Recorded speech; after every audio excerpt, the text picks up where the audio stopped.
మరో బ్రేకింగ్ చూస్తున్నాం. ఏలూరు జిల్లా జంగారెడ్డిగూడెంలో దారుణ ఘటన చోటు చేసుకుంది. గతంలో చెల్లి అని పిలిచిన వ్యక్తే యువతిని రేప్ చేయబోయాడు. విధులు ముగించుకొని ఇంటికి వెళ్తున్న యువతిని నిర్మానుష్య ప్రాంతానికి తీసుకెళ్లి ఈ ఘటనకు ప్రయత్నించాడు.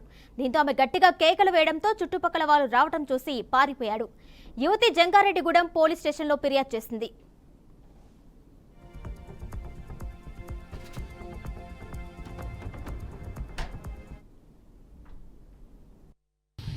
షాప్లో చేస్తుంది అయితే ఇక్కడే రూమ్లో వండుకుంటూ షాప్లో చేసుకుంటాను.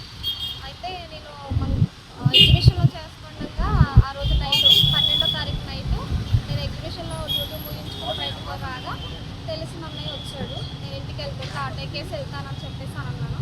ఎక్కడ చెల్లి తీసుకెళ్తానని చెప్పాను. నన్ను తీసుకువెళ్తానని చెప్పాడు. సరే తెలిసిన అన్నయ్య కదా అనేసి ఎక్కాను. ఎక్కిన తర్వాత అంటే వేరే ప్లేస్కి వేరే రూట్కి తీసుకువెళ్ళి నన్ను గట్టిగా హక్ చేసుకోవడం